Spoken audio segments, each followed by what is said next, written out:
Hello friends, welcome to Mark Travel channel. Thank you for subscribing, thank you for commenting. Today we are going to work on this 2003 ML350 again. The problem that we are going to work on is the transfer case chain.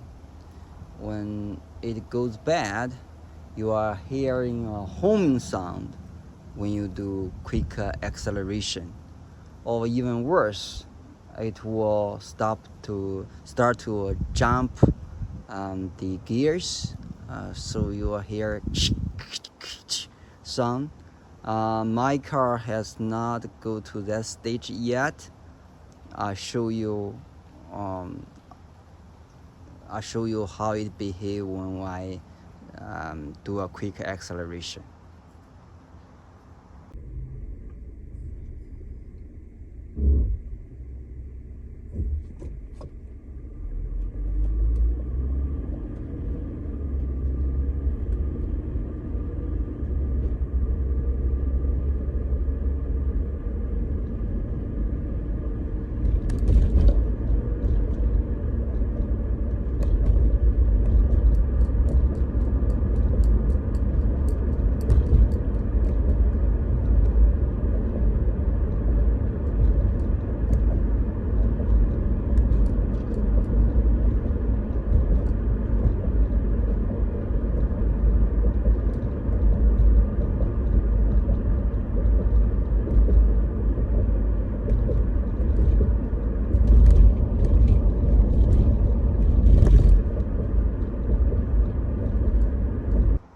Okay, you hear the homing sound. Now, what's the game plan? Now, the game plan is do not need to take off the transfer case, leave the transfer case on, but take off the transfer case cover. Okay, let me explain.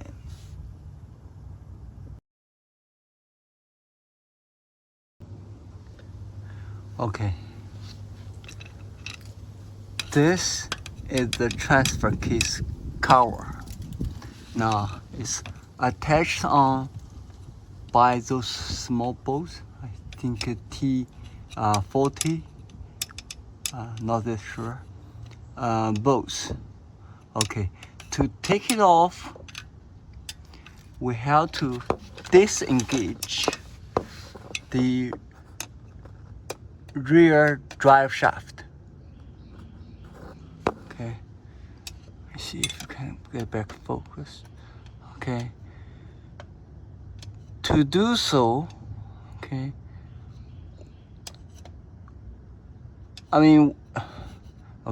we have to disengage the rear drive shaft. That's not good enough, because you can disengage it, but the rear drive shaft is still bolted on by the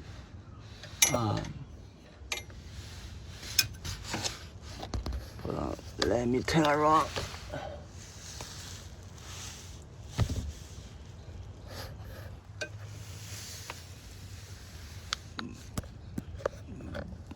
By the bearing bracket.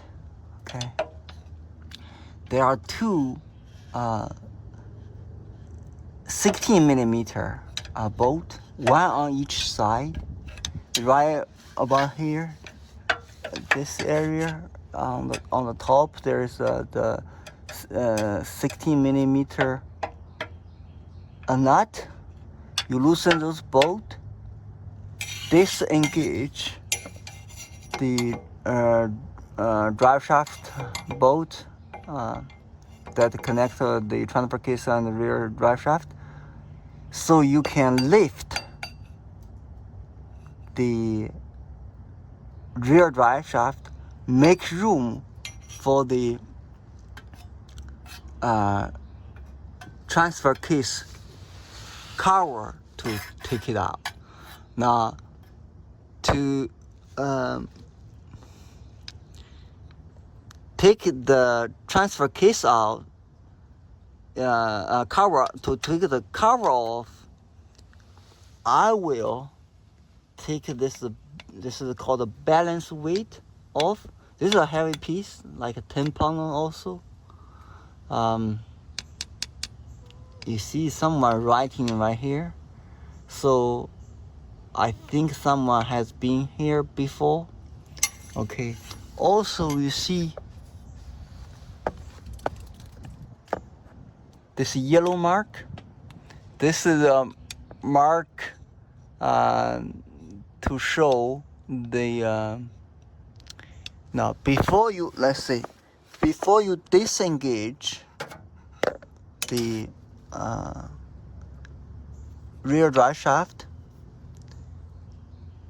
you have to mark a line on the drive shaft along with the connection to the transfer case. Why? It's because the drive shaft is a dynamically balanced piece. You want them in a line, okay? Please do so before you disengage the rear drive shaft. Okay, as I said, I take off this heavy piece of weight. Someone probably been there before. It's in 2012, probably? No. Wow, this is actually pretty long ago. 2002? December 5th, probably?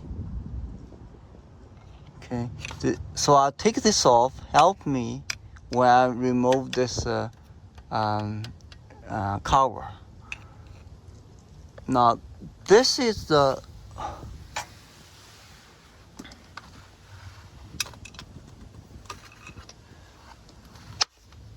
this piece right here is the solenoid for the low range gear. I may take this off as well. The reason is when we take the cover off, the exhaust manifold probably will be in the way. So this protection cover need to be off, and this solenoid need to be off. It connected by some bolts. Also, there is a electrical wire connection that you can take it off. Okay. So yes, that's the game plan. We will not touch on the front area. Okay. We will not disengage the rear area, which I don't see we need to. This is a very heavy piece, because there is this the joint, universal joint here. We should have some flexibility once we loosen the supporting bearing bracket. We should have some flexibility so that we can lift this section right here, make room for the cover get off. Okay, so that's the game plan. I will show you if we run into problem, or let's show you every stage that we will see. Let's see how this adventure goes. Okay, thank you. Stay tuned. All right, the balance weight is out. 4 13mm bolts. Then you take the shield out, shield of the low range gear shield. solenoid shield. Okay, there's a 10 millimeter right here. Then I take another piece of the bracket out. That's a 10 millimeter as well. Now this wire connection, there is a small tab right here. You push on it, you can pull it off. This connection. Now this is 10 millimeter. There's a 10 millimeter long bolt. You take it out. Okay. You can loosen this wire. As far as the solenoid, I'm not that sure, but I think probably we still need to take it out, because when we trying to move this cover off, the pipe will be in the way. So we'll see if we need to do so. Now there's this one bolt, another one here, then another one here, 3 10 millimeter bolt. Then you see right here, actually it's sealed. If we have to take this out, we have to reseal it when we put it back on. Let's see if we can manage to leave this solenoid or motor on. If not, then we have to take it off. Okay. Then I already marked the drive shaft with the transfer case. Okay, you see the original yellow mark and here. So someone probably be here before, definitely, right? You see there's leave some mark when they trying to loosen this the bolt, the hex bolt. So what's next? The next we are going to move this. We're going to loosen the this connection bolt, also the supporting bearing 16 millimeter bolt. Let's work on that. Okay, I took the 16 millimeter bearing bracket bolt out. It literally took forever to do so. Why? Because the space is limited and I'm away from my garage with limited tools. Be prepared. It will take a long time to take this two bolt out. Okay, then we'll tackle on this connection bolt between the drive shaft and the transfer case.